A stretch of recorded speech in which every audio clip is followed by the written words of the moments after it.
ரூபன் அதை கேட்டு அவனை அவர்கள் கைக்கு தப்புவித்து அவனை அவன் தகப்பனிடத்திற்கு திரும்பவும் கொண்டு போக மனதுள்ளவனாய் அவர்களை நோக்கி, அவனை கொலை செய்ய வேண்டாம், அவனை கொல்ல வேண்டாம், நீங்கள் இரத்தம் சிந்தல் ஆகாது, நீங்கள் அவன் மேல் கை வையாமல் அவனை வனாந்திரத்தில் உள்ள இந்த குழியிலே போட்டுவிடுங்கள் என்று சொல்லி இவ்விதமாய் ரூபன் அவனை அவர்கள் கைக்கு தப்புவித்தான்.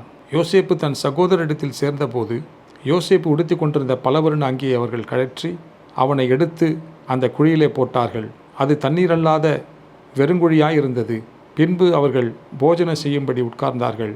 அவர்கள் தங்கள் கண்களை ஏறெடுக்கும் போது இதோ கீலேயாத்திலிருந்து வருகிற இஸ்மவேலருடைய கூட்டத்தை கண்டார்கள். அவர்கள் எகிப்துக்கு கொண்டு போகும்படி கந்த வர்க்கங்களையும் பிசின் தைலத்தையும் வெள்ளைப்போளத்தையும் ஒட்டகங்கள் மேல் ஏற்றி கொண்டு வந்தார்கள். அப்பொழுது யூதா தன் சகோதரரை நோக்கி, நாம் நம்முடைய சகோதரனை கொன்று அவன் இரத்தத்தை மறைப்பதினால் லாபம் என்ன? அவனை இந்த இஸ்மவேலருக்கு விற்றுவிடுவோம் வாருங்கள், நமது கை அவன் மேல் படாதிருப்பதாக. அவன் நம்முடைய சகோதரனும் நம்முடைய மாம்சமுமாய் இருக்கிறானே என்றான். அவன் சகோதரர் அவன் சொல்லுக்கு இணங்கினார்கள். அந்த வர்த்தகரான மீதியானியர் கடந்து போகிற போது அவர்கள் யோசேப்பை அந்த குழியிலிருந்து தூக்கி எடுத்து அவனை இஸ்மவேலர் கையில் 20 வெள்ளிக்காசுக்கு விற்று போட்டார்கள். அவர்கள் யோசேப்பை எகிப்திற்கு கொண்டு போனார்கள்.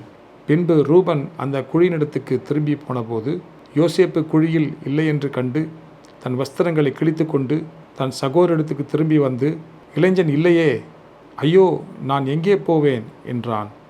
அவர்கள் யோசேப்பின் அங்கியை எடுத்து ஒரு வெள்ளாட்டுக்கடாவை அடித்து அந்த அங்கியை இரத்தத்திலே தோய்த்து பலவர்ணமான அந்த அங்கியை தங்கள் தகப்பனிடத்துக்கு அனுப்பி, இதை நாங்கள் கண்டெடுத்தோம், இது உம்முடைய குமாரன் அங்கியோ அல்லவோ, பாரும் என்று சொல்ல சொன்னார்கள்.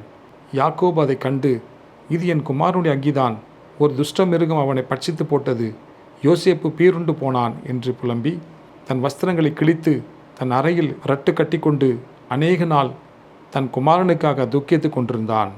அவனுடைய குமாரர் குமார்த்திகள் எல்லாரும் அவனுக்கு ஆறுதல் சொல்ல வந்து நின்றார்கள். ஆனாலும் அவன் ஆறுதலுக்கு இடங்கொடாமல், நான் துக்கத்தோடு என் குமாரனிடத்தில் பாதாளத்தில் இறங்குவேன் என்றான். இவ்விதமாய் அவனுடைய தகப்பன் அவனுக்காக அழுது கொண்டிருந்தான்.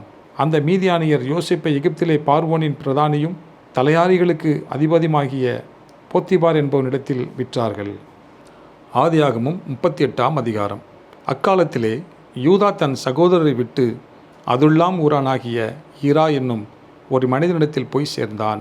அங்கே யூதா சூவா என்னும் பேருள்ள ஒரு கானானியனுடைய குமார்த்தியை கண்டு அவளை விவாகம் பண்ணி அவளோடே சேர்ந்தான். அவள் கர்ப்பவதியாகி ஒரு குமாரனை பெற்றாள். அவனுக்கு ஏர் என்று பெயரிட்டான். அவள் மறுபடியும் கர்ப்பவதியாகி ஒரு குமாரனை பெற்று அவனுக்கு ஓனான் என்று பெயரிட்டாள்.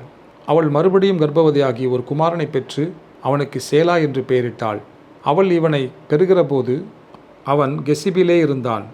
யூதா தன் மூத்த மகனாகிய ஏர் என்பவனுக்கு தாமார் என்னும் பேருள்ள ஒரு பெண்ணை கொண்டான். யூதாவின் மூத்த மகனாகிய ஏர் என்பவன் கர்த்தரின் பார்வைக்கு பொல்லாதவனாயிருந்ததினால் கர்த்தர் அவனை அழித்து போட்டார். அப்பொழுது யூதா யோனானை நோக்கி, நீ உன் தமையன் மனைவியை சேர்ந்து அவளை மைத்துன சுதந்திரமாய் படைத்து உன் தமையனுக்கு சந்ததியை உண்டாக்கு என்றான்.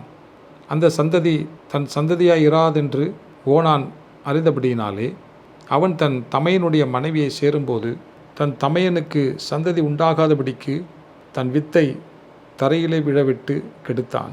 அவன் செய்தது கர்த்தரின் பார்வைக்கு பொல்லாததாய் இருந்ததினால் அவனையும் அவர் அழித்து போட்டார்.